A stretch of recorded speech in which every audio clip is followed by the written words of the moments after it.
Hello, friends. Welcome to my YouTube channel, Get to Learn.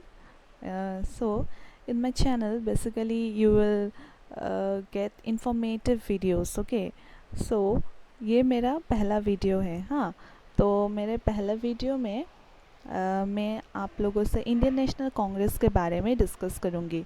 अगर आप लोगों को पसंद आए ये वीडियो तो प्लीज़ लाइक कीजिएगा और लाइक आप लोगों का कोई सजेशन हो तो वो कमेंट बॉक्स पे मुझे बता दीजिएगा. ठीक है, तो चलिए हमारा वीडियो स्टार्ट करते हैं. हम लोग इधर बेसिकली पढ़ेंगे इंडियन नेशनल कांग्रेस का फॉर्मेशन कैसे हुआ था. हाँ, फॉर्मेशन के बारे में हम लोग जानेंगे. तो चलिए जानते हैं. तो सबसे पहले आप लोगों को ये बात जानना होगा कि इंडियन नेशनल कांग्रेस जब उसका फॉर्मेशन हुआ था तब इंडिया में, मतलब ब्रिटिश इंडिया में, यहाँ का गवर्नर जनरल कौन था. यहाँ का गवर्नर जनरल उस टाइम पे था लॉर्ड डफरिन. हाँ, याद रखिएगा, who was it? Lord Dufferin. और ये जो इंडियन नेशनल कांग्रेस जो बना था उसको ऑर्गेनाइज किसने किया था? ठीक है, फर्स्ट ऑर्गेनाइजेशन किया था, मीटिंग का ऑर्गेनाइजेशन फर्स्ट किया था एलन ऑक्टेवियन ह्यूम ने. ये भी बात बहुत इंपॉर्टेंट है, याद रख लीजिएगा.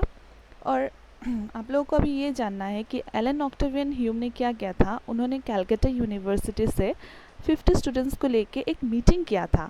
और जब उन्होंने वो मीटिंग किया था तब उन्होंने उस ग्रुप का नाम रखा था इंडियन नेशनल यूनियन बोल के. ठीक है, तब कांग्रेस का नाम तब तक नहीं पड़ा था. तब पहले उन लोगों ने रखा था नाम इंडियन नेशनल यूनियन बोल के. और उन्होंने वहाँ पे डिसाइड किया कि वो जो ऑर्गेनाइजेशन बनेगा वो एक परमानेंट ऑर्गेनाइजेशन बनेगा. और फिर ऑन 28 दिसंबर 1885, ओके, 28 दिसंबर 1885 को कांग्रेस का एक मीटिंग हुआ था. कॉन्ग्रीगेशन हुआ था, मतलब एक मीटिंग हुआ था. और वो मीटिंग कहाँ पे हुआ था? वो हुआ था गोकुलदास तेजपाल संस्कृत कॉलेज हॉल, बॉम्बे में हुआ था वो मीटिंग. ठीक है, और वहाँ पे ही डिसाइड हुआ था कि इस ऑर्गेनाइजेशन का नाम पड़ेगा इंडियन नेशनल कांग्रेस. ठीक है, और ये हुआ था बॉम्बे में, आप लोगों को याद रखना है. और वहाँ पे 72 रिप्रेजेंटेटिव्स आया था ऑल ओवर इंडिया से. और उस ऑर्गेनाइजेशन, मतलब उस सेशन का तब प्रेसिडेंट बने थे हमारे Umesh Chandra Banerjee. Okay, Umesh Chandra Banerjee first president थे हमारे इंडियन नेशनल कांग्रेस को. नेक्स्ट जानते हैं. और नेक्स्ट देखिए, अभी आप लोगों को जानना है उन लोगों का पॉलिसी कैसा था. हम लोग इंडियन नेशनल कांग्रेस जब बना था उन लोगों का आइडियोलॉजी या पॉलिसी, कैसे पॉलिसी रखते थे वो लोग. तो उन लोगों का जो पॉलिसी था वो बिल्कुल मॉडरेट था. Okay, they were very peace loving, आप लोग बोल सकते हैं. वो लोग एकदम शांति से अपना प्रोटेस्ट करते थे. एंड गवर्नमेंट के साथ वो लोग बहुत फ्रेंडली थे.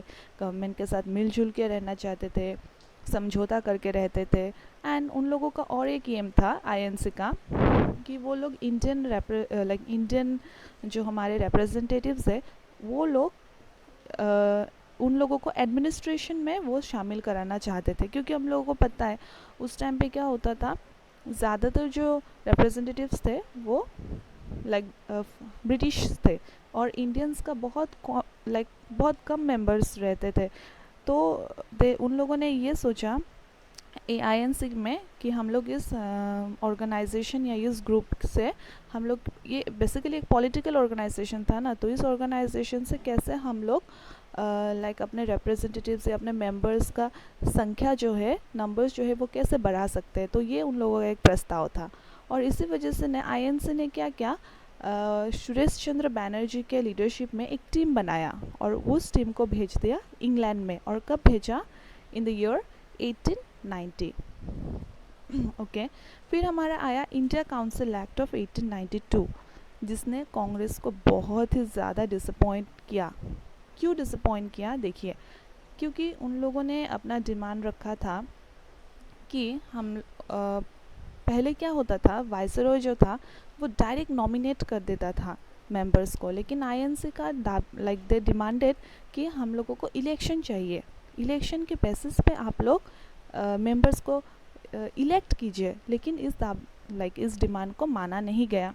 और फिर था कि आईएनसी चाहता था कि एग्जीक्यूटिव काउंसिल में भी इंडियंस का लाइक इंडियंस को ऐड किया जाए, लेकिन वहाँ पे सिर्फ और सिर्फ ब्रिटिश का लाइक ओनली ब्रिटिशर्स ही एग्जीक्यूटिव काउंसिल के मेंबर बन सकते थे। सो इसी बात से भी कांग्रेस बहुत डिसअपॉइंटेड था। और एक पॉइंट था कि फाइनेंशियल मैटर्स को लेके प्रोविंशियल लेजिस्लेटिव में किसी भी तरह का कोई डिस्कशन अलाउ नहीं था। लेकिन इंडिया काउंसिल एक्ट में क्या हुआ, डिस्कशन अलाउ कर दिया गया, लेकिन कोई वोटिंग राइट नहीं मिलता था, कोई उसके ऊपर कोई वोट नहीं दे सकता था और डायरेक्ट सिर्फ क्वेश्चन ही कर सकता था, ठीक है। और वो लोग जो क्वेश्चन करेगा उसके अगेंस्ट में अगर लाइक जो आंसर दे देता था मिनिस्टर्स, वही उन लोगों को मानना पड़ता था। मतलब उसके अगेंस्ट में लोग और काउंटर क्वेश्चन करेगा या ऐसा कुछ बिल्कुल अलाउ नहीं था। तो इस सब बात को लेके इंडिया काउंसिल एक्ट ऑफ 1892 में कांग्रेस बहुत ही ज़्यादा डिसअपॉइंट हो गया। और फिर इसी वजह से कांग्रेस में ही क्या हो गया, कुछ लोगों को ऐसा लगने लगा कि हम लोग अगर ऐसे मॉडरेट पॉलिसी लेके रखें तो हम लोग कभी भी अपना हक हासिल नहीं कर पाएंगे। और इसी वजह से वहाँ से ही कांग्रेस में ही से लाइक कुछ लीडर्स ने क्या किया, वहाँ से सेपरेट हो गए और वो लोग अपना खुद का एक ग्रुप खोल लिया और उनको बोला गया बाद में जाके एक्सट्रीमिस्ट। ऐसे ही कांग्रेस में क्या हो गया, लाइक स्प्लिट हो गया कांग्रेस में, एक मॉडरेट्स बन जो आईएनसी के रियल आइडियोलॉजी से जुड़े रहे और दूसरा ग्रुप बन गया एक्सट्रीमिस्ट जो बहुत ही अग्रेसिव टाइप के बने बाद में जाके। नेक्स्ट हम लोग जानेंगे बनारस सेशन में क्या हुआ। Okay, in the Banaras session 1905 वहाँ पे जो हमारे एक्सट्रीमिस्ट के लीडर थे बिपिन चंद्र पाल, उन्होंने लाइक जो मॉडरेट थे गोपाल कृष्ण गोखले। और ये आपको याद रखना है कि बनारस सेशन में जो 1905 में हुआ था उसमें प्रेसिडेंट कौन था, प्रेसिडेंट था गोपाल कृष्ण गोखले। और बिपिन चंद्र पाल ने गोपाल कृष्ण गोखले का लाइक ओपोज किया उनको, क्योंकि हम लोगों को पता है अभी मॉडरेट्स और एक्सट्रीमिस्ट के ख्यालात नहीं मिलते थे, दोनों एक दूसरे से बहुत अलग बन चुके थे। एक था पीस लविंग, लाइक वो लोग गवर्नमेंट के साथ समझौता करके रहना चाहते थे, और दूसरे थे एक्सट्रीमिस्ट जो बहुत अग्रेसिव बन चुके थे नेचर में। और फिर नेक्स्ट क्या हुआ, कलकत्ता सेशन में 1905 में, जिसमें हमारे प्रेसिडेंट बने थे दादा भाई नारोजी। और ये कलकत्ता सेशन जो है वो बहुत ही ज़्यादा इम्पॉर्टेंट है, क्योंकि इसमें दादा भाई नारोजी ने हमारा लाइक स्वदेशी मूवमेंट का लॉन्च किया था। ओके, इन अगर like this is very important, you have to remember it कि in which session Swadeshi movement was launch. Swadeshi movement was launched in the Calcutta session, okay, in 1906।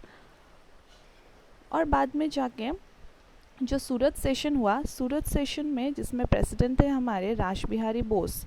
Okay, यहाँ पे कांग्रेस का क्या हो गया, फॉर्मली वो लोग स्प्लिट हो गए।